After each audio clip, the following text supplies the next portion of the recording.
The Light Beneath the Willow.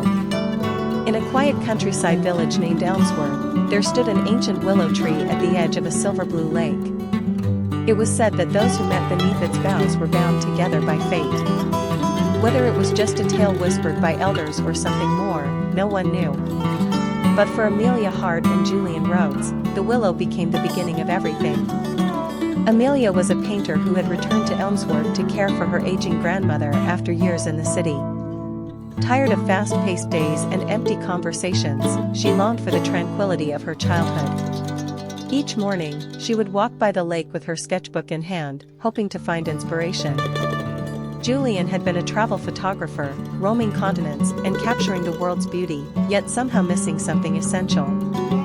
He came to Elmsworth to write a book about stillness and simplicity, renting a small cottage just across the lake. One misty morning, camera slung across his shoulder, he saw her for the first time. She was sitting under the willow, eyes closed, head tilted toward the wind. He almost didn't take the photo. But something about the way she sat, peaceful, untouched by time, compelled him. The shutter clicked. Amelia opened her eyes and looked straight at him. She didn't smile, but she didn't look away either. The next morning, he returned with coffee in hand. She raised an eyebrow but accepted it. They spoke little that day, yet something unspoken passed between them. And so it began, mornings by the willow, afternoons lost in stories, evenings shared in silence. Julian would show her his photographs, and Amelia would paint the colors he'd missed.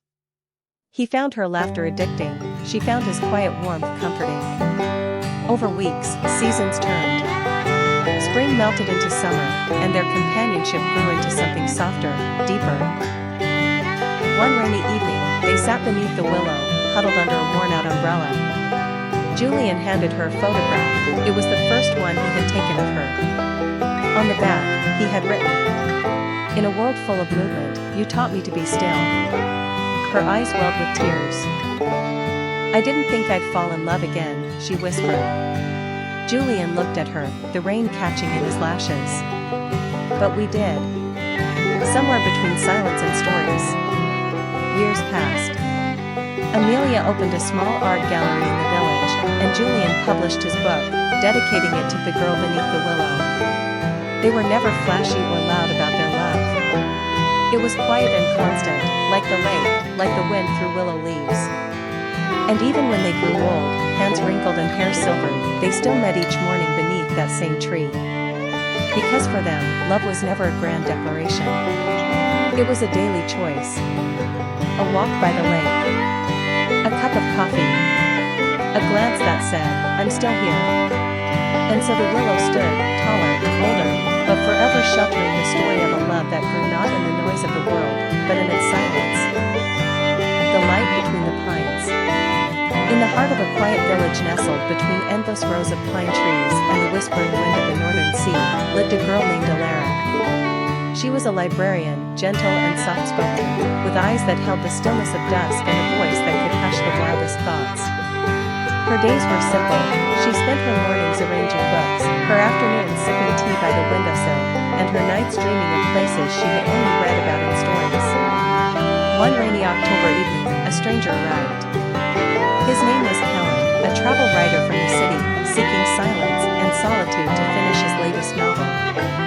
He rented the old cottage by the edge of the forest, a place long abandoned, where mist rolled in like secrets and pine needles carpeted the earth like forgotten letters.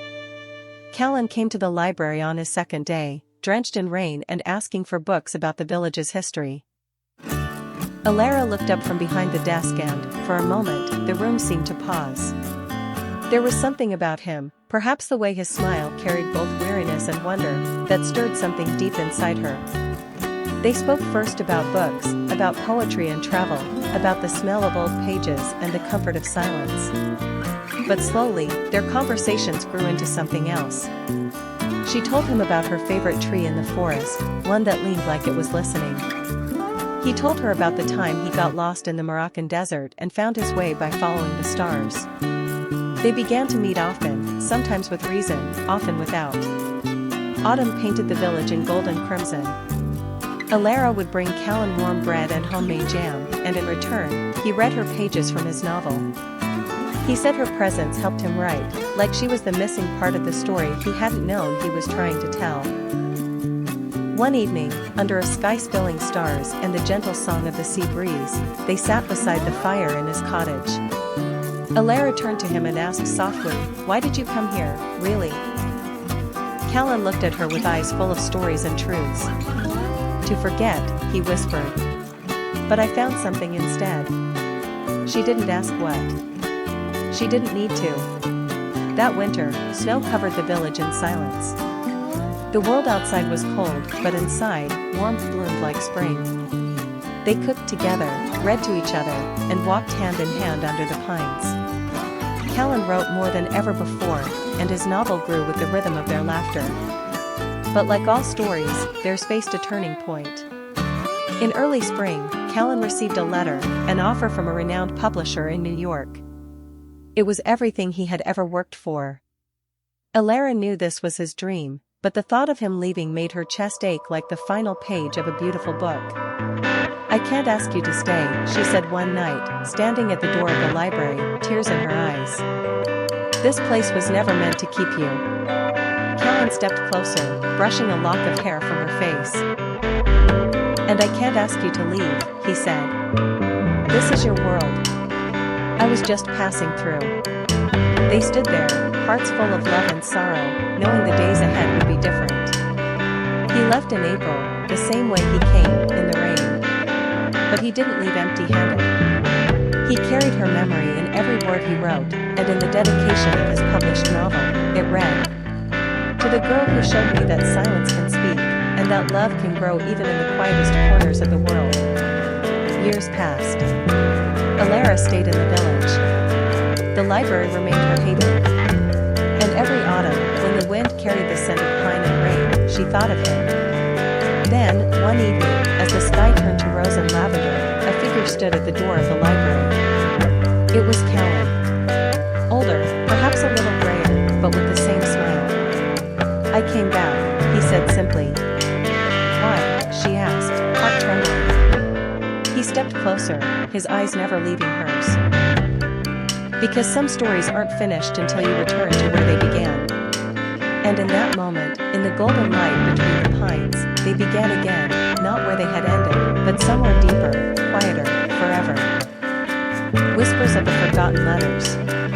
In a quiet coastal town called Windmere, where the sea kissed the cliffs and lavender bloomed along the cobblestone streets, lived a woman named Alara Whitmore. She was a writer, not of fiction, but of letters. She owned a small, enchanting shop called the Ink Garden, where people could commission her to write letters for birthdays, anniversaries, or long-lost loves. Her words had the power to touch hearts, but her own heart had long been untouched. Every morning, Alara would walk down to the shore, where the breeze carried whispers from the past. There, she would sit on a weathered bench and write in her personal journal, always to the same man, "To you, my stranger with the sea-colored eyes." She had met him just once, 10 years ago, during a storm. She had been stranded, soaked and lost in a foreign city, when a kind traveler offered her shelter under his umbrella. They shared tea at a cafe, exchanged stories of dreams and heartbreaks, and parted with only first names, Alara and Cashin. But that brief encounter had changed her.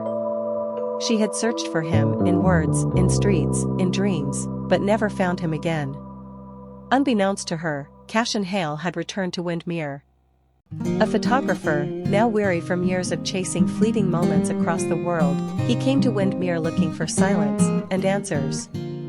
While exploring the town, he stumbled upon the Ink Garden. Drawn in by the scent of old paper and jasmine tea, he found Alara standing behind the counter. Time had touched them both, yet their eyes instantly recognized each other. "Have we met?" she asked, her voice almost a whisper. "Once, under an umbrella," he said softly. "You told me your name, and I've never forgotten it." They began to meet again, over coffee, old books, and long walks along the cliffs. Alara showed him her favorite writing spot by the sea, and Cashin shared photographs he had taken across the years. In every one, a trace of longing could be found. They spoke of the letters they had written but never sent, the people they had lost, and the feeling that something had always been missing. One rainy evening, as thunder rolled in the distance, Cashin found a bundle of old letters tied with a silk ribbon in Alara's shop. They were addressed, "To the man I met once, who taught me how a heart can miss something it's never truly had." Tears shimmered in his eyes. "You wrote these, for me?" She nodded, trembling. "I never thought you'd find them. I never stopped looking." Under the lantern light, he kissed her, not with urgency, but with the soft certainty of someone who had waited a decade to come home. They stayed in Windmere. Cashin opened a photography gallery next to her letter shop. Their love became a quiet thing, like the sea at dawn, like ink on old parchment, like a letter found just in time. And every year, on the day they met, Alara still wrote him a letter. Not because she had to, but because even after all the words they had shared, love still had more to say.